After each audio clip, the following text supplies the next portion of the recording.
Academic bank of credits, आता शिक्षणाचा प्रवास होईल सोपा।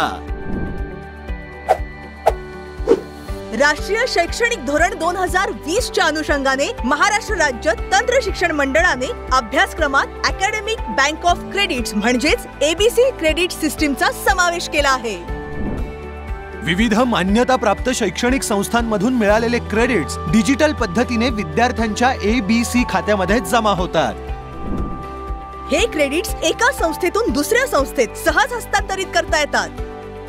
तंत्र शिक्षणाचं नवयुग, राष्ट्रीय शैक्षणिक धोरण 2020। अधिक माहितीसाठी संपर्क साधा www.abc.gov.in वरती किंवा www.msbte.org.in किंवा www.dtemaharashtra.gov.in वर।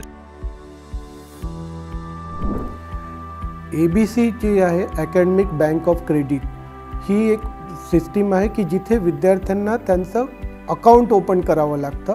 जसं आपलं बँकेचं अकाउंट्स ओपन करतात तसं एक डिजिटल पद्धतीने एक अकाउंट ओपन होतं विद्यार्थ्याचं।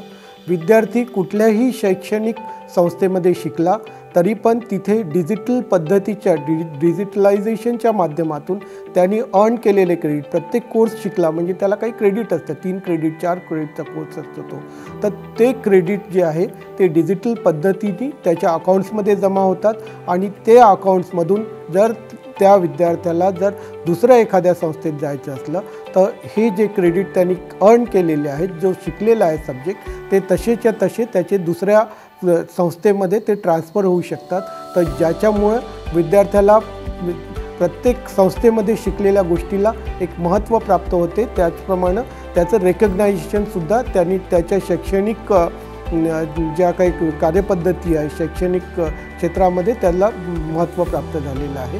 तर असा जे आहे तो शिक्षणाचा प्रवास हा एबीसीच्या माध्यमातून विद्यार्थ्यांचा सोपा करण्यात आलेला आहे या केस स्कीममध्ये।